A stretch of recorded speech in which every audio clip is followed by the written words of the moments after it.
Issue 264. Surprisingly, the story doesn't kick off right where it last was, with the Shinazar bounty hunters going after Sonic when he's tired and vulnerable.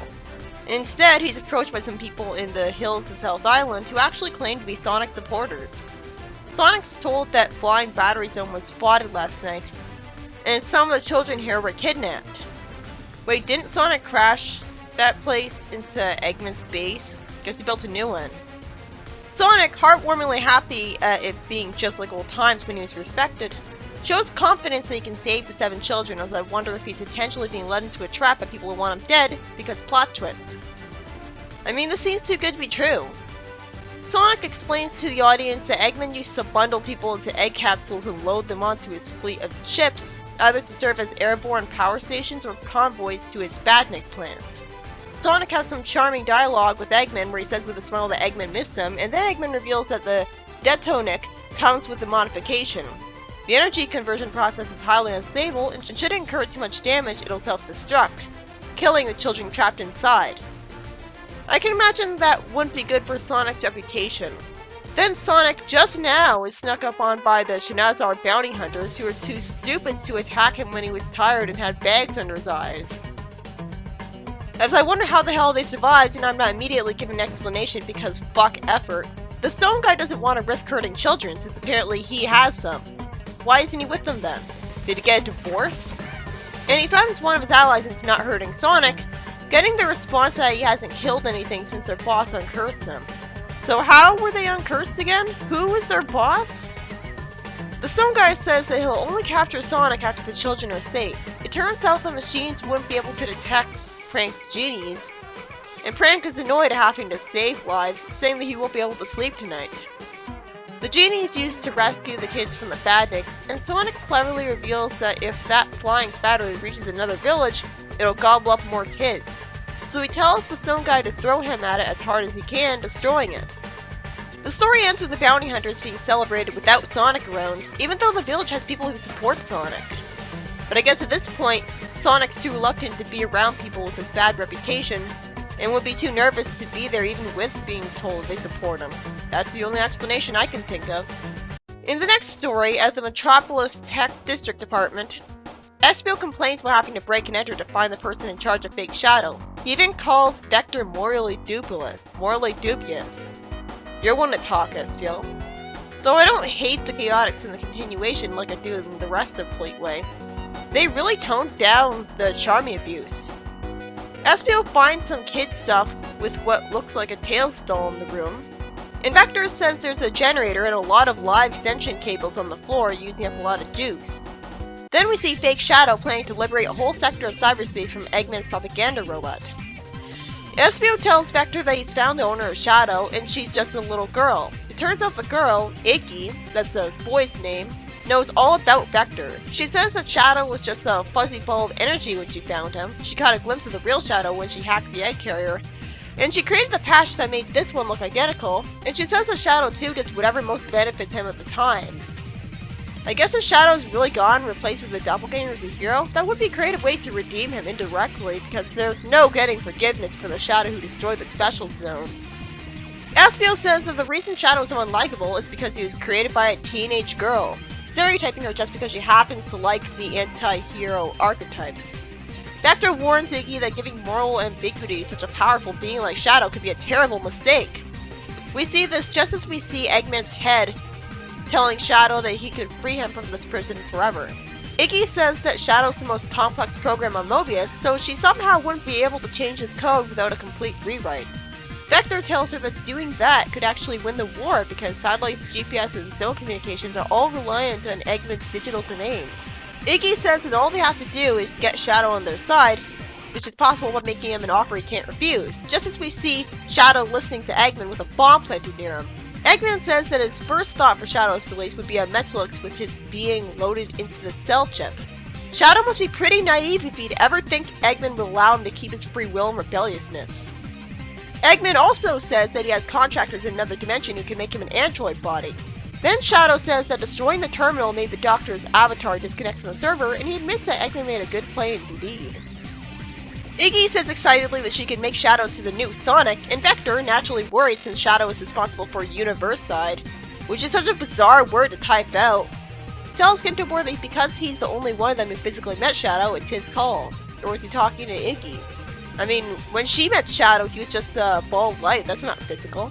Since the next panel we see is merely a flashback of Kintobor telling Shadow that he represents balance, only to dismiss him as an inanimate object, I can imagine that would get Shadow mad at him just remembering it. As Shadow ends the story hearing Eggman tell him that he could give him unlimited power and freedom if he only worked for him. He wouldn't have freedom because there's no way Eggman would let him keep his free will to disobey him the minute he got what he wanted from him. Doesn't Shadow realize this? He has access to the internet. Then the next story, we see some text boxes from people saying that they know Blaze can somehow see them and just doesn't care that she's being watched. Blaze pulls one of the mages towards her, saying he's now of use to her, and asks him how to enter the complex, which she can only see with her peripheral vision. The Order of Magic seems to start fighting Blaze, and when they aren't interested in answering what all this has to do with her, she sends them away with fire, calling them useless, and runs towards a light, which she sees as a rare opportunity to cut loose. She fights some more mages and asks if she's passed their tests. She is told that she passed with flying colors. One of the mages says he's confused that Blaze even exists. When they threw Blaze into the Mobius ring, she somehow ended up on planet Drac. And she can see the mages when no one else can. You know, other than Sonic and Ebony. Blaze wants to find something in the complex that she's somehow aware of despite not knowing what it even is. And for some dickish reason, Blaze is just sent to a cell all of a sudden because apparently they aren't ready for it yet. In the next story, we start out in the rich El Dorado zone, where we see Fabian getting married to someone who can't believe she agreed to the wedding, and apparently it's the only way. Why would she humiliate herself like this? I'm assuming it's Amy because of the pink outline in the text box. It's pointed out that nobody's been able to get near Vane since the highly suspicious wedding announcement all of a sudden, so Amy wants to find out the reason for all the secrecy. And then there's a text box saying that all of this happened before issue 263. We see that Amy was just the maid of honor, thankfully.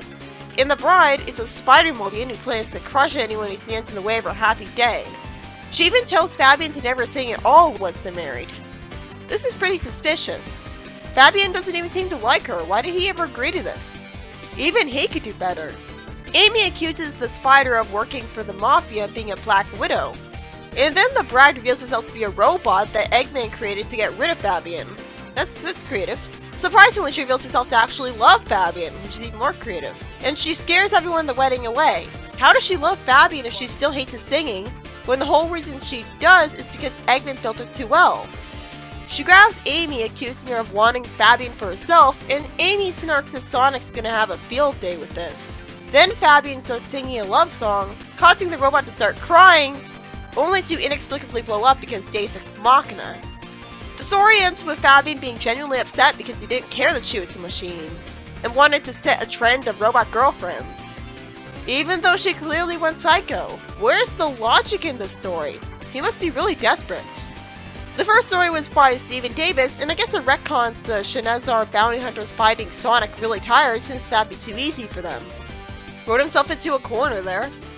Instead, the story starts off with Sonic being relied on by some supporters of him to save their children from Badniks, and in a brilliant twist, Eggman rigged the Badniks to explode if they're damaged too much, reminding me of that story where Knuckles thought a Badnik exploded with a kid in it. Now they're actually using the concept, requiring a unique twist where the bounty hunters actually want to save the kids, and Prank reluctantly tells his genie to free them, while Sonic destroys the airship single-handedly. And it gives the bounty hunters all the credit because social anxiety, I guess. The second story was by Jamie J and had another brilliant twist that Fake Shadow's owner is a teenage girl, a rather likable one at that. She's useful because she's a hacker, though I wasn't satisfied that she just found him. I still don't feel like he had a proper origin for his existence.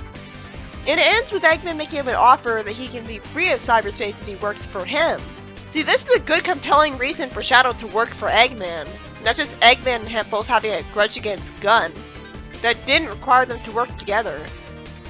The Blaze story is by Mike Corker, and has Blaze get thrown into a cell by the Order of Magic, who don't really explain anything to her. I feel like we could have immediately cut to that panel after she found the mages and then continued with the second story in the first, removing all that padding, and had a proper story around that. Instead, the fight with the mages felt pointless. And the final story was by Chris Gould, and it has a lot of genuine twists. Fabian's surprise bride isn't Amy, but it's not a spider Mobian of the Mafia either. It's actually a robot of Eggman's, but she genuinely does love him, she just goes psycho because Eggman built her too well. And then Fabian plays a love song for her because he's desperate, I guess, and she explodes for no reason, solving the conflict way too easily. And in a final twist, he's upset from her loss.